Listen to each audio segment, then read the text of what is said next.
قل یا عبادی الذین اسرفوا علی انفسہم، اے میرے محبوب صلی اللہ علیہ وآلہ وسلم اپنے امتیوں سے میرے بہاف پہ یہ ارشاد فرما دو. زبان مبارک آپ صلی اللہ علیہ وسلم کی، خطاب اللہ تعالیٰ کا. اپنے امتیوں سے یہ ارشاد فرما دو یا عبادی الذین اسرفوا، اے میرے بندو جنہوں نے اپنی جانوں پر ظلم کیا، علی انفسہم اپنی جانوں پر، لا تقنطوا من رحمت اللہ، اللہ کی رحمت سے کبھی نا امید مت ہونا، اللہ کی رحمت سے مایوس نہ ہونا. ان اللہ یغفر الذنوب جمیعا، بے شک اللہ تعالی تمام گناہوں کو معاف کرتے. الحمدللہ، اللہ اکبر کبیرہ والحمدللہ کثیرا وسبحان اللہ بکرۃ واصیلا. موت کے غرغرے سے پہلے پہلے اللہ تعالی ہر گناہ کو معاف کر دے گا، حتیٰ کہ اس کائنات کا سب سے بڑا گناہ شرک بھی معاف ہو جائے گا.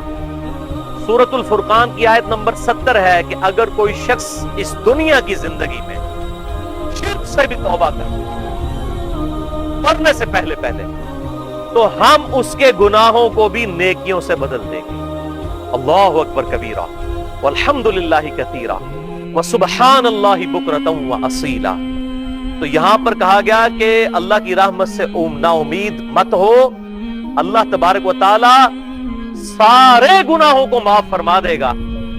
اسی کانٹیکسٹ میں جامعہ ترمذی میں صحیح سند کے ساتھ یہ حدیث انٹرنیشنل نمبر کے مطابق 3537 کہ آپ صلی اللہ علیہ وسلم نے ارشاد فرمایا کہ اللہ تعالی اپنے ہر بندے کی توبہ کو قبول فرما لیتا ہے موت کے غرغرے سے پہلے پہلے. یعنی نزع کی کیفیت جب تک طاری نہ ہو اس وقت تک توبہ قبول ہے. ہاں جب نزع کی کیفیت شروع ہو جائے پھر اللہ تعالیٰ توبہ کو قبول نہیں کرتا. وہ واضح طور پر قرآن حکیم میں فرعون کے بارے میں بھی آیا کہ جب وہ ڈوبنے لگا تو اس وقت اس نے کہا کہ میں بنی اسرائیل کے رب پر، ہارون اور موسیٰ علیہ السلام کے رب پر ایمان لایا. تو اللہ تعالیٰ نے فرمایا الآن، اب ایمان لایا کوئی فائدہ نہیں. تو موت کے غرغرے سے پہلے پہلے توبہ قبول ہے. لیکن مسئلہ سب سے بڑا یہ ہے کہ موت کے آنے کا پتہ نہیں کسی کو. اسی لیے اللہ تعالیٰ نے واضح طور پر ارشاد فرمایا سورہ آل عمران آیت نمبر 102 میں، یا ایھا الذین آمنوا اتقوا اللہ حق تقاتہ، اے ایمان والو اللہ کا تقوی اور ڈر اس طرح اختیار کرو جیسا کہ اختیار کرنے کا حق ہے.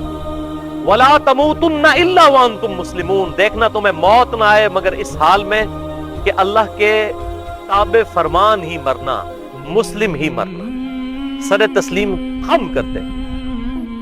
موت تمہیں اس حال میں، اب موت کا تو پتہ نہیں ہے. یہ تو نہیں ہونا کہ حضرت ملک الموت علیہ السلام، حضرت اسرائیل علیہ السلام، انہوں نے آ کے الٹیمیٹم کسی کو دینا ہے کہ بھائی تیاری کر لے، 1 سال رہ گیا تیرا، ہوں داڑھی بھی رکھ لے، تے ہوں زنانی ہے تے جناب نقاب بھی شروع کر دے، تے نمازیں شروع کر دے، ہوں تیرا کاؤنٹ ڈاؤن شروع ہو گیا.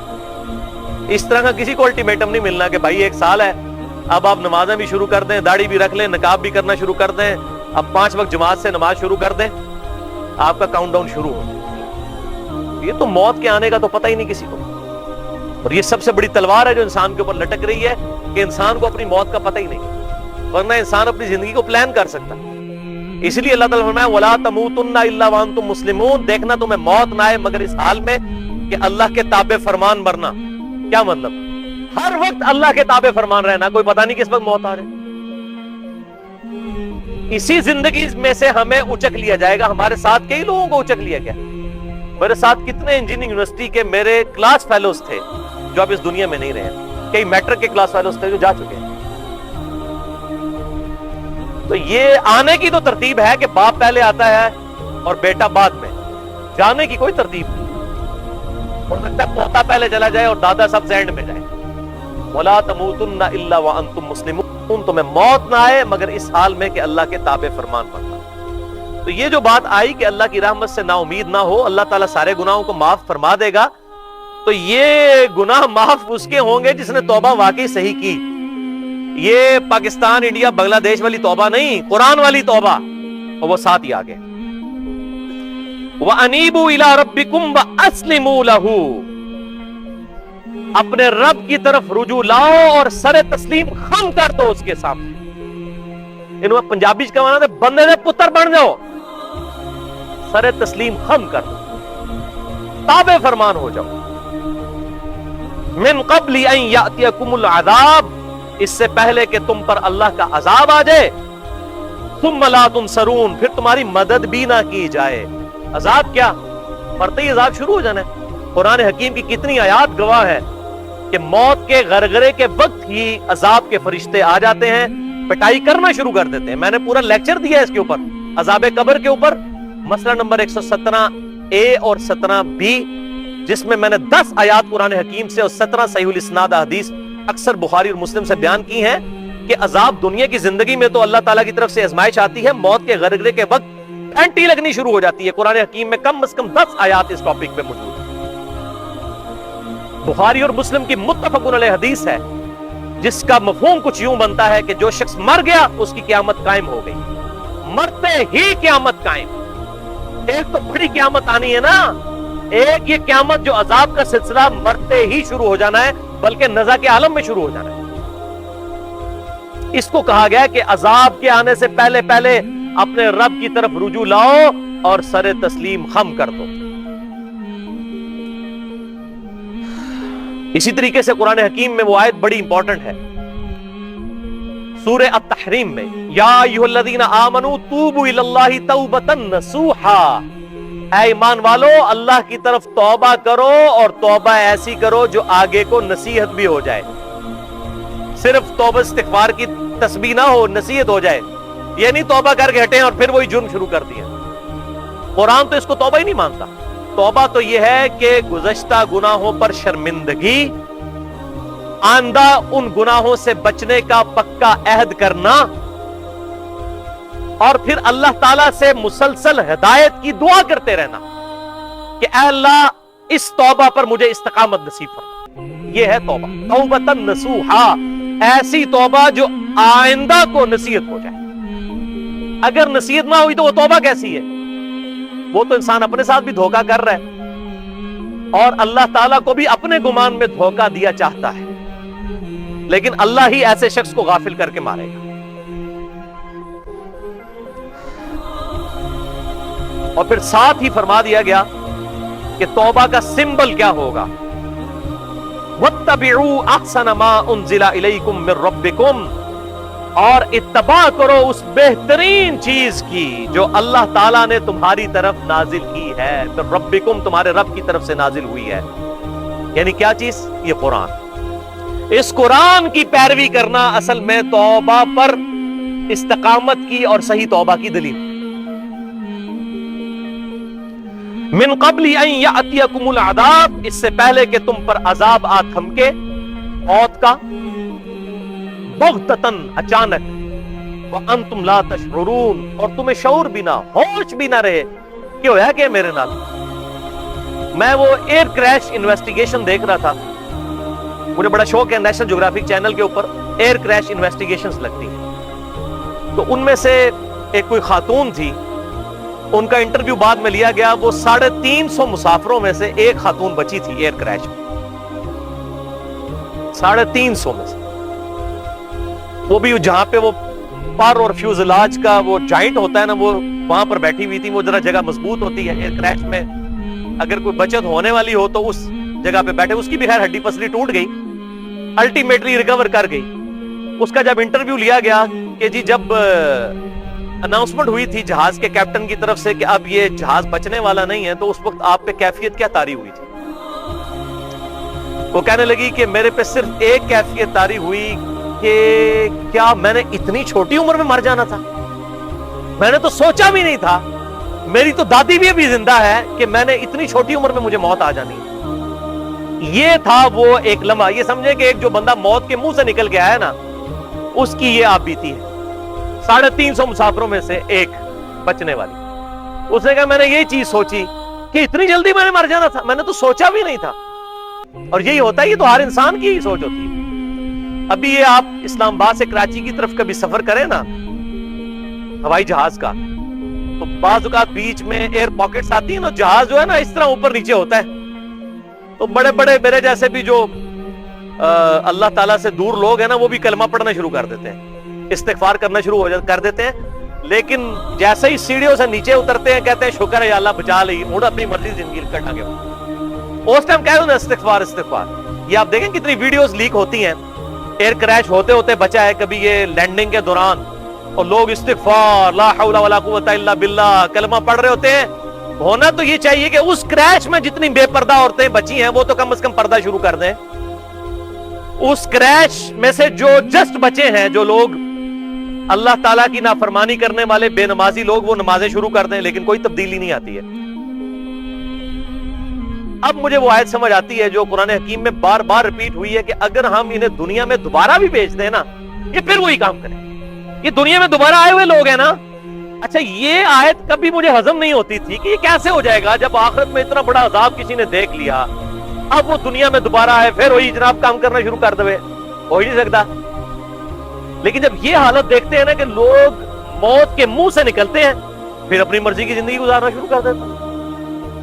ایک دفعہ میں اسلام آباد میں پشاور موڑ سے ایک ٹیکسی لی, تو ٹیکسی ڈرائیور مجھے بتانے لگا کہ میں تو جی موت کے منہ سے واپس آیا ہوں, میں نے یہ روڈ سے ہٹا کے ٹیکسی کھڑی کی ہوئی تھی, تو اچانک پیچھے سے ایک بہت بڑا ڈیمپر, یہ موت کے گولے ہیں بڑے بڑے, یہ جو ڈیمپر ہے نا ہمارے یہاں پہ چل رہے ہوتے ہیں بغیر بریکوں کے, کسی وقت کسی گاڑی پہ چڑھ سکتے ہیں, ان سے بچ کے انسان کے, ویسے تو موت اللہ کے اختیار میں, لیکن اپنی طرف سے احتیاط ضرور کرنی چاہیے. تو وہ کہتے ہیں جی وہ ڈیمپر آ کے میرے اوپر چڑھا, بالکل پس گئی میری ٹیکسی, اور لوگوں نے تو گمان کیا کہ یہ بندہ بچا نہیں ہوگا. بہرحال ہڈی پسلی میری ٹوٹ گئی. شفا انٹرنیشنل میں تقریباً 1 سال تک کہتا ہے جی میں علاج کرواتا رہا, ملینز آف روپیز لگ گئے. الٹیمیٹلی میں الحمدللہ موت کے منہ سے واپس آ گیا. اللہ نے منو نوی زندگی دیتی ہے جی. منو دے آگے رشتہ دار بھی مل گئے سن کہ پائی انہیں نیچے بچنا, انہیں وینٹیلیٹر سے چڑھ گیا. وینٹیلیٹر پہ چڑھا ہوا بندہ کدھر بچتا ہے؟ اچھا جی, میں نے کہا جی اس کے بعد آپ کی زندگی میں چینج آ گئی ہوگی. تو میں نے اس سے پہلا سوال یہ کیا کہ میرے بھائی نماز پڑھتے ہیں؟ کہتا جی کدے ٹائم مل جاتا جمعہ دی نماز پڑھ لی تھی. میں نے کہا صدق اللہ العظیم, اللہ نے سچ فرمایا کہ اگر یہ لوگ دنیا میں دوبارہ بھیج دیے جائیں تب بھی وہی کام کریں گے جو یہ پہلے کرتے تھے. یہ دنیا میں واپس ہی آیا نا جی بندہ, پھر وہی کام. اللہم اجرنا من النار, اللہم اجرنا من النار, اللہم اجرنا من النار. اللہم من احییتہ منا فاحیہ علی الاسلام ومن توفیتہ منا فتوفہ علی الایمان. اللہ تعالیٰ فرماتا ہے اچانک موت تم پر آ جائے اور تمہیں ہوش بھی نہ رہے. ام تقولوا نفس یا حسرتا, یا کوئی جان پھر موت کے وقت جب موت سامنے دیکھے تو اس وقت کہنا شروع کر دے ہائے افسوس, ما فرطت فی جنب اللہ, اس سستی کے معاملے میں, اس کوتاہی میں جو میں نے اللہ کے حق میں کی. وَإِن كُنْتَ لَمِنَ السَّاخِرِينَ, اور تو دنیا میں مذاق اڑانے والوں میں ہی تھا. یہاں بھی لوگ دیندار لوگوں کا مذاق اڑاتے ہیں. کوئی جوان آدمی داڑھی رکھ لے, انہوں کہتے ہیں تکو جی نے جوانی جی روگ لا لیا. اندازہ کریں آپ, کوئی جوان عورت نقاب کرنا شروع کر دے تو اس کی سہیلیاں اس کو کہنا شروع کر دیتی ہیں دیکھو جس نے جوانی میں روگ لگا لیا. یعنی دین پہ چلنے کو یہ روگ لگانا سمجھتے ہیں. اللہ تعالیٰ ہمارا یہ نہ ہو کہ اس وقت کوئی کہے کہ ہائے افسوس میں نے اللہ کے حق میں جو سستی کی, میں تو مذاق ہی اڑانے والوں میں رہا. او تقولوا, یا پھر یہ کہنا شروع کر دے لو ان اللہ ہدانی, کاش دنیا میں اللہ نے ہی اگر مجھے ہدایت دے دی ہوتی, لکنت من المتقین, میں بڑا پرہیزگار ہوتا. یہ وہی بات جو لوگ کرتے ہیں. اور جی دعا کرو اللہ تعالیٰ توفیق. آج تک کسی نے کہا جی دعا کرو جناب میں ہوں کھانا کھان چلا, اللہ تعالیٰ توفیق دے میں روٹی منہ پا ہی لواں؟ نہیں. یا کوئی بندہ پیشاب کرنے کے لیے جا رہا اور کہ جی دعا کرو میں صحیح سلامت کر رہا ہوں, حالانکہ بہت بڑی ازمائش ہوتی ہے. پیشاب کا نکل جانا اللہ تعالیٰ کی طرف سے بہت بڑی نعمت ہے. رک جائے تو زمین و آسمان کی ساری مخلوقات مل کے کسی کا پیشاب نہیں جاری کر سکتی, لیکن کوئی شخص نہیں کہتا کہ جی دعا کرو جی. کیوں؟ وہ ہمارے اندر پیشن ہوتا ہے کہ جی کرنا ہے. جب بھی بات آتی ہے کتاب و سنت پہ چلنے کی, اللہ کے تابع فرمان بننے کی, فوراً نہیں کہتے جی دعا کرو جی. اور میرے بھائی دعا کرنے سے کیا ہونا ہے جب ہماری اپنی نیت ہی اندر سے بدلنے کی نہیں ہے. ہم خود ہی بےایمانی پر اترے ہوئے ہیں. دعا کرنے سے کچھ نہیں ہونا جب تک اپنی کوشش نہیں ہوگی. ایمان اور اللہ تعالیٰ کو رسپانس کرنا اور آخرت کی ہمیشہ کی کامیابیاں حاصل کرنا، یہ اس کائنات کی سب سے ایلیٹ چیز ہے. یہ اللہ تبارک و تعالیٰ کبھی بھی کسی شخص کو پلیٹ میں رکھ کے نہیں دے گا. یہ فٹ پاتھ پہ بیٹھے ہوئے شخص کو جس طرح لوگ بھیک ڈال کے چلے جاتے ہیں اس طریقے سے ہدایت نہیں ملنے والی میرے بھائیوں. اللہ تبارک و تعالیٰ اسی کو ہدایت دے گا جو اس کی راہ میں کوشش کرے گا. والذین جاہدوا فینا لنہدینہم سبلنا، جو لوگ ہماری راہ میں کوشش کریں گے ہم اپنی راہیں ان کے لیے کھول دیں گے. جو کوشش نہیں کرے گا کوئی راہ نہیں اس کے لیے کھولی جائے گی میرے بھائیوں. جتنے بھی کوشش کریں گے اتنا ہی اللہ تعالیٰ کی طرف سے پازیٹیو رسپانس ملے گا. تو یہ اللہ تعالیٰ کا وعدہ ہے. آپ اس کو اللہ تعالیٰ کا اصول سمجھ لیں، اللہ تعالیٰ کی طرف سے قانون سمجھ لیں کہ جب تک کوئی شخص خود کوشش نہیں کرے گا اللہ تبارک و تعالیٰ اس شخص کو ہدایت نہیں دے گا. اور یہ دیکھ لیں، یہ وہی جملہ ہے جو اکثر لوگ بولتے ہیں، اے جی دعا کرو جی اللہ ہمارا یہ نہ ہو کہ موت آ دھمکے تم پر اور تم کہو ان تقولوا لو ان اللہ ہدانی لکنت من المتقین. اگر اللہ ہی مجھے ہدایت دے دیتا میں پرہیزگاروں میں شامل ہو جاتا. یعنی یہ اپنی گمراہی کا وبال بھی اللہ پہ ہی ڈال دیا.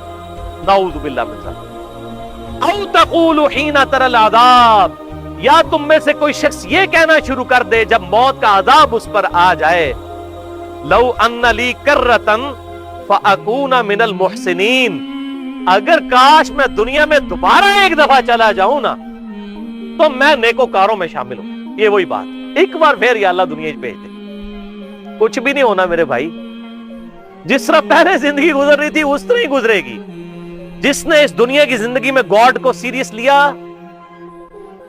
اسی نے اگر دوبارہ دنیا کی زندگی میں آیا اسی نے ہی دوبارہ گاڈ کو سیریس لینا ہے. اور جس نے کیجول لیا اس نے کیجول ہی لینا ہے.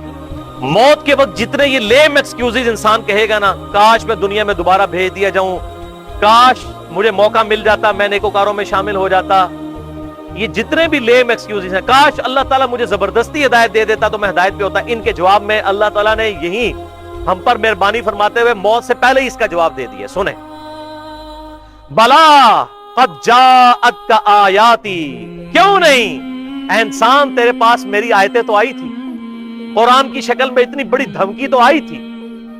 فکذبت بها، تو اس کو جھٹلاتا رہا. کسی نے تو قرآن کو ماننے سے انکار کر دیا، کسی نے قرآن کی ماننے سے انکار کر دیا. ایک ہے اللہ اور اس کے رسول کو ماننا اور ایک ہے اللہ اور اس کے رسول کی ماننا. صرف کو ماننے سے کچھ نہیں ہوگا، کی ماننی پڑے گی. تو میری آیات تو تیرے پاس آئی تھی، واستکبرت، لیکن تو تکبر ہی کرتا رہا. وکنت من الکافرین، اور تو انکار کرنے والوں میں ہی رہا. یہ کافر کا ترجمہ فوراً وہ لے لیتے، کوئی ہندو، کوئی عیسائی، کوئی سکھ. اور بھائی کافر عربی زبان میں کہتے ہیں انکار کرنے والوں کو. یہ کافر جو ہے نا، یہ پنجابی والا کافر نہیں ہے، یہ عربی کا ہے. عربی زبان میں کافر کہتے ہیں انکار کرنے والے کو، چاہے وہ عقیدے میں انکار کرے وہ بھی کافر، چاہے اپنے عمل میں انکار کرے وہ بھی کافر. عقیدے کے انکار کو تو ہم سبھی کفر سمجھتے. کوئی اللہ اور اس کے رسول کو نہیں مانتا کافر کہا جاتا ہے. جو اللہ اور اس کے رسول کی نہیں مانتا شریعت کی ٹرم میں وہ بھی کافر ہے، عملاً.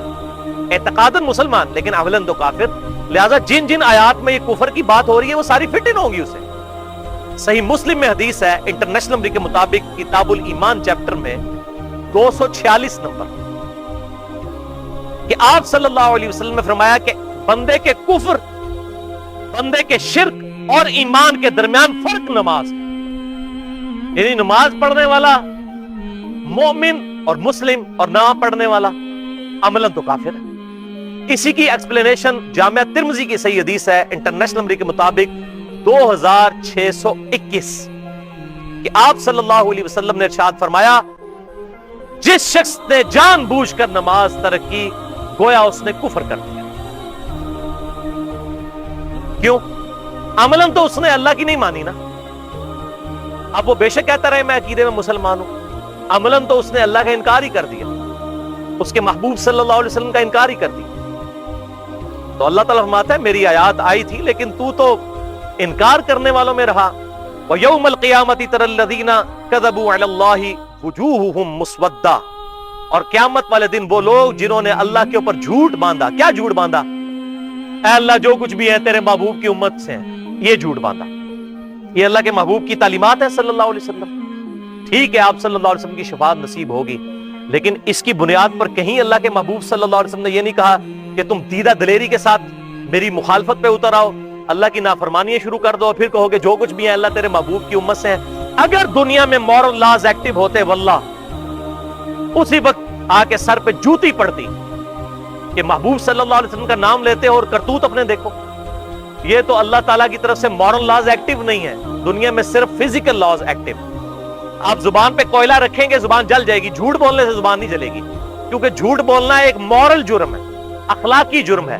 قیامت والے دن یہ تمام مورل لاز ایکٹیو ہو جائیں گے. اسی لیے قرآن حکیم میں ہے کہ جو لوگ یتیموں کا مال نہ حق ہڑپ کرتے ہیں اپنے پیٹوں میں دوزخ کی آگ بھر رہے ہیں. حالانکہ دنیا میں تو یہ آگ نہیں محسوس ہو رہی، پورے پلاٹ ہضم کر جاتے ہیں لوگ، کچھ محسوس نہیں ہوتا. داڑیاں بھی رکھی ہوتی ہیں، نمازیں بھی پڑھ رہے ہوتے ہیں، لوگوں کی جائیدادوں پہ قبضہ کیا ہوتا ہے، بہنوں کی وہ وراثت دبا جاتے ہیں. بڑا بھائی ہے تو چھوٹے بھائیوں کی جائیداد دبا لیتا ہے، اور جنازہ بھی ہزاروں لوگ پڑھ جاتے ہیں اور لوگ کہتے ہیں بڑا خوش نصیب ہے. یہ تو اللہ تعالیٰ کی بارگاہ میں تو اس کا کوئی کرائٹیریا یہ والا تو نہیں ہے نا، اپنے پیٹ میں دوزخ کی آگ بھر. تو یہ مورل لاز اگر ایکٹیو ہوتے نا تو اللہ تعالیٰ دنیا ہی میں بتا دیتا. جب کوئی کہتے ہیں نا جو کچھ بھی ہے اللہ تیرے محبوب، یہ اصل میں پتہ کیا ہم کیا کہہ رہے ہوتے ہیں؟ اللہ اسی بندے دا پتر کو نہیں بننا، جو لولے لنگڑے بے نمازی تیرے نبی دے نافرمان ہے این جی سانو چک لے، این جی قبول کر، اسی اپنے آپ سیدھا کو نہیں کرنا، یہ کہہ رہے ہوتے ہیں اصل میں. تو محبوب صلی اللہ علیہ وسلم کی نسبت کا خیال بھی اللہ تعالیٰ ہمیں رکھنے کی توفیق دے، آمین. تو قیامت والے دن وہ لوگ جو اللہ پر جھوٹ باندھتے رہے وجوہہم مسودہ، ان کے چہروں پر سیاہی چھا رہی ہوگی. الیس فی جہنم مثوی للمتکبرین، کیا جہنم تکبر کرنے والوں کا برا ٹھکانہ نہیں ہے؟ کن کا؟ تکبر کرنے والوں کا. یہ تکبر کی ڈیفینیشن جو ہے نا وہ صحیح الاسناد حدیث میں آئی ہے، بہترین. صحیح مسلم میں حدیث ہے انٹرنیشنل نمبر کے مطابق کتاب الایمان چیپٹر میں 265 نمبر کہ آپ صلی اللہ علیہ وسلم نے ارشاد فرمایا جس کے دل میں رائی کے دانے کے برابر بھی تکبر ہوا وہ جنت میں نہیں جا سکتا. صحابہ نے عرض کیا اللہ کے محبوب صلی اللہ علیہ وسلم بسا اوقات ہماری خواہش ہوتی ہے کہ ہمارے کپڑے اچھے ہوں، ہماری جوتیاں اچھی ہوں، کیا یہ بھی تکبر ہے؟ آپ صلی اللہ علیہ وسلم نے ارشاد فرمایا یہ تکبر نہیں ہے، اللہ بھی خوبصورت ہے اور خوبصورتی کو پسند فرماتا ہے. تکبر یہ ہے کہ تم حق بات سے اناد کرو اور دوسروں کو حقیر سمجھو. یہ دو چیزیں. حق بات سے اناد کیا ہے؟ اگر کوئی بات کتاب و سنت میں آ گئی اور میرے دل نے گواہی دی کہ بات ٹھیک ہے، اب میں اس کو قبول نہیں کرتا، میرا تکبر ہے، میری اکڑ ہے. اگر کسی شخص نے بخاری اور مسلم میں نماز کا طریقہ پڑھ لیا کہ آپ صلی اللہ علیہ وسلم رکوع میں جاتے وقت اور رکوع سے اٹھتے وقت رفع الیدین کرتے تھے، اب وہ کہ جی میرے بزرگ پاگل سن، ایڈے وڈے وڈے علماء غلط کام کر دے رہے نے. او میرے بھائیو یہی تو تکبر ہے. اللہ کے محبوب صلی اللہ علیہ وسلم کے مقابلے پر کسی بزرگ بابے کی ماننا یا اپنے نفس کی پیروی کرنا یہی تو تکبر اور اکڑ ہے. قرآن حکیم کے مقابلے پر کسی اور کی تعلیمات کو قرآن کے مقابلے پر مان لینا یہی تو تکبر ہے. اور دوسروں کو حقیر سمجھنا. آپ مہنگا لباس پہننا چاہتے ہیں پہنے، جتنا مرضی پہنے، لیکن اس کے مقابلے پر کسی دوسرے کو حقیر نہ سمجھیں. جس کو اللہ نے نہیں دیا تو اسے نہ دے کر آزمایا، آپ کو دے کر آزمایا. اس کی بنیاد پر کسی کو حقیر جاننا یہ اللہ تبارک و تعالیٰ کے عذاب کو دعوت دینے والی بات ہے. یہ ہے اصل میں تکبر. اچھا لباس پہنے بے شک پہنے، لیکن کسی دوسرے کو حقیر نہ سمجھیں. تکبر یہ نہیں ہے کہ تم اچھا لباس پہنو یا اچھے دکھو، بلکہ تکبر یہ ہے کہ حق بات سے اناد کرو اور لوگوں کو حقیر جانو. بولے اعوذ باللہ تعالی. اللہ تعالی ہم سب کو تکبر سے محفوظ فرمائے. باقی اگر کسی نے اچھا لباس پہنا ہوا ہے یا کسی کی گفتگو کا سٹائل ایسا ہے، اس پہ تکبر کا فتویٰ نہ لگائیں. اس کی وجہ یہ ہے تکبر ٹوٹلی دل کی کیفیت کا نام ہے. یعنی میں کسی شخص کو یہ کہہ نہیں سکتا یہ متکبر ہے. ہو سکتا ہے اس کی گفتگو کرنے کا سٹائل ہی ایسا ہو، یا اس کو اچھا لباس پہننا پسند ہو، یہ دل کی کیفیت جو ہے، یہ دل کا معاملہ اللہ تعالیٰ کے ساتھ ہے، یہ ذہن میں رکھیے گا. کسی پہ فتویٰ نہ لگائیں. ہاں اپنے آپ کو انالائز کرتے رہیں. خصوصاً میں علماء سے کہتا ہوں، اور یہ ہمارے جو نعت خوان حضرات ہیں، جس قسم کے انہوں نے زرق برق لباس پہنے ہوئے ہیں، جیسا کہ وہ نو بیاتہ دلہن نے لباس پہنے ہوتے ہیں نا، وہ کلرڈ قسم کے اور عجیب و غریب قسم کے، انہوں نے وہ پگڑیاں بھی بڑے 10-10 20-20 رنگوں کی پہنی ہوتی ہیں. تو میں فتویٰ نہیں لگاتا، لیکن میں ان کو ضرور کہتا ہوں کم از کم آپ اپنے اوپر انالیسس ضرور کرو. سنن ابی داؤد میں صحیح حدیث ہے کہ آپ صلی اللہ علیہ وسلم نے ارشاد فرمایا، جس شخص نے دنیا میں شہرت کا لباس پہنا، اللہ تعالیٰ قیامت والے دن ذلت کا لباس اسے پہنائے. ایسا لباس جس سے وہ لوگوں کو اٹریکٹ کرنا چاہے. اتنی بڑے بڑے یہ جبے کبے اور بڑی بڑی یہ گونے پہنی ہوتی ہیں، عجیب و غریب قسم کے لباس پہنے ہوتے ہیں اپنا رعب لوگوں کے اوپر ڈالنے کے لیے. یہ جو معاملات ہوتے ہیں نا، اس طرح کے معاملات انسان کو جو ہے نا وہ تکبر کے اندر مبتلا کر دیتے ہیں، اور پھر اس میں بڑا خطرہ ہوتا ہے کہ انسان جو ہے وہ راہ راست سے ہٹ جائے. لیکن کسی پہ فتویٰ نہ لگائیں. ہم اپنے آپ کو اینالائز کرتے رہیں کہ ہم کس ڈگر کے اوپر چلتے ہیں. اللہم اجرنا من النار، اللہم اجرنا من النار، اللہم اجرنا من النار. وَيُنَجِّ اللَّهُ الَّذِينَ اتَّقَوْا بِمَفَازَتِهِمْ، اور اللہ تعالی نجات دے دے گا اہل تقوی کو ان کی کامیابی کے سبب. لا يمسهم السوء، ان کو برائی چھو نہیں سکے گی. ولا هم يحزنون، اور نہ وہ غمناک ہوں گے. اللہ خالق کل شیء، اللہ ہی خالق ہے ہر شے کا. وهو على كل شيء وکیل، اور وہی ہر شے کے اوپر نگہبان بھی. یہ فرشتے جو حساب کتاب کے لیے، ہماری تسلی کے لیے، ورنہ اللہ خود ہی نگہبان ہے. لہو مقالید السماوات والارض، اللہ ہی کے قبضہ قدرت میں ہے زمین و آسمان کی کنجیاں. والذین کفروا بآیات اللہ، وہ لوگ جنہوں نے اللہ کی آیات سے انکار کیا، چاہے عملاً کیا چاہے اعتقاداً کیا. اولئک هم الخاسرون، وہی لوگ ہیں جو کہ خسارہ پا جانے والے ہیں.